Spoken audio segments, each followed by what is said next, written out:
Harvard University is locked in a high-stakes conflict with the Trump administration and conservative critics, centered on accusations of anti-Semitism, ideological bias, and the role of diversity, equity, and inclusion, DEI programs.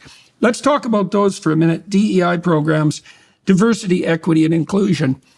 It sounds pretty good, you know, diversity, who would be against that? Equity, man, that sounds like a lot like equality of opportunity, although it actually means equality of outcome. And that means that everyone ends up in the same place, no matter how hard they work, for example, or how competent they are, which is a hell of a good deal for people who don't work at all and are so incompetent that it's a kind of miracle.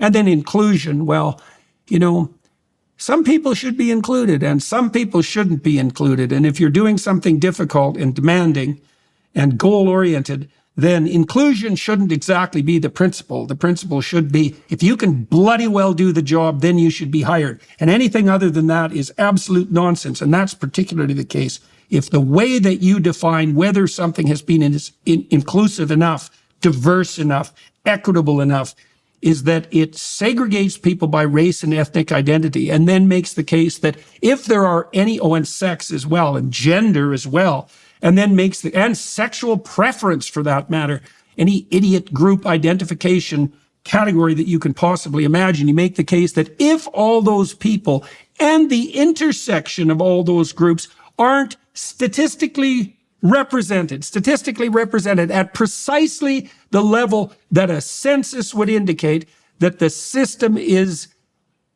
systemically prejudiced.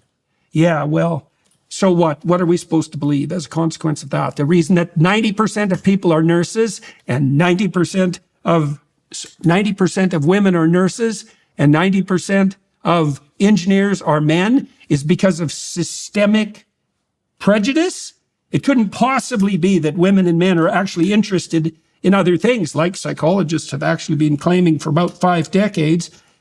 Difference in interest between men and women are the biggest differences between men and women. And so the idea that, and I've talked about the bricklayer problem in many other places, but 99% of bricklayers are men. I don't see the feminists clamoring to ensure that just exactly the same number of women become bricklayers and just the same number of women, for example, are incarcerated in prison. So it's complete bloody nonsense, and it's worse than that because it's radical leftist nonsense that's one step removed from Marxism itself. And so this is not a trivial problem. This is a major problem. It's dependent on how you characterize human beings at the most fundamental level of analysis. They're either individuals who you rank order on the basis of competence, or they're classified according to their group identity. And those are very different worlds. And in my opinion, you don't want to live in a world where people are classified by their racial identity. That's called a racist world, by the way. So when we talk about DEI programs, we're not talking about some goddamn sweetness and light that's doled out by people who have nothing but love in their hearts. It's a complete bloody scam, and it's destroyed many institutions, and Harvard is definitely one of them. Okay, the clash. Escalating since Trump's second term began in January 2025, pits Harvard's academic autonomy against federal demands for sweeping reforms with billions in research funding at stake. Yeah, well, Harvard likes to think that what it's pitting is Harvard's academic autonomy against federal demands for sweeping reforms, but that's complete rubbish as well. Hillsdale College, which is one of the few remaining truly reliable educational institutions, takes zero federal money. Now, does Harvard have to take federal money? Well, you know, they have the biggest endowment of any university in the world. I think at the moment, Harvard's endowment, valued at $53.2 billion as of fiscal year 2024, is the largest among U.S. universities. It's managed by the Harvard Management Company since 1974, and it comprises over 14,000 individual funds. So it distributes $2.4 billion a year, which is 1/25th of the endowment. It only covers 1/3 of Harvard's $6.4 billion operating budget.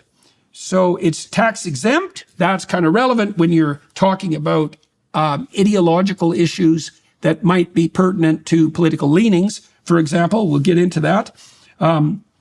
It has tax incentives for donations, and it issues low-interest tax-exempt bonds. So Harvard benefits massively from its favorable tax relationship with governmental institutions, most particularly the federal government.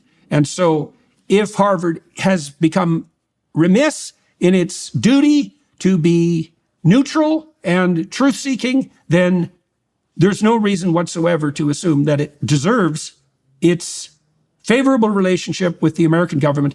And you could also make the case, as Hillsdale has, particularly under Larry Arnn, that any reliance by higher education institutions on federal funding compromises their essential mission, which is actually what Harvard is arguing right now, because Harvard has told Trump, this is the legal arguments that'll start in July, that it's a First Amendment issue and that Trump doesn't get to tell Harvard that it has to sort itself out because that's a First Amendment violation. Larry Arnn's reaction to that and Hillsdale's refusal to take any federal money was, in some sense, a variant of that argument, except in the other direction.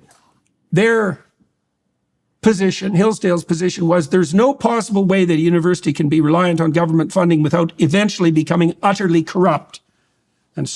And by the way, Hillsdale is flourishing. And if any of you out there listening are donating money to Harvard or any of the other Ivy League institutions, well, first of all, and thinking about sending your children there, first of all, you could give Hillsdale like a real consideration, both in terms of donations and enrollment. Yeah, and you could also think about educating your children with Peterson Academy. It's a hell of a lot cheaper, and the professors are a lot better. And they're not ideologically warped. So that's something.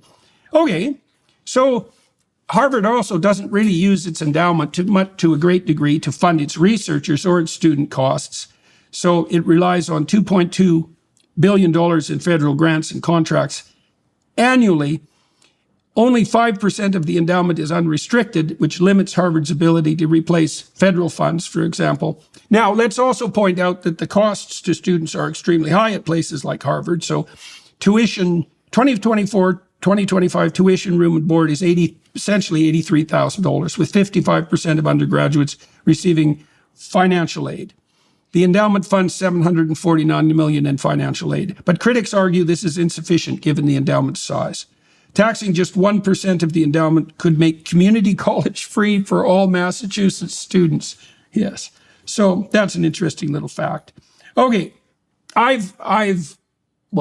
Cynics believe that Harvard has actually become an endowment with a university as a somewhat ineffective appendage. And I think there's some real truth in that. Now, we also have to understand that Harvard is being used as a test case, right? There are much broader issues at stake here than Harvard against Trump. Do we think that if you're someone who leans classically liberal or classically conservative, then it's actually Harvard against you. And it's not just Harvard, it's the Ivy Leagues. And it's not just the Ivy Leagues, it's higher education as such. And so this battle between Harvard and Trump is a battle between the elite educational institutions that essentially dominated the selection of people in leadership positions for the last 50 years, and you. And so that's partly why you need to pay attention.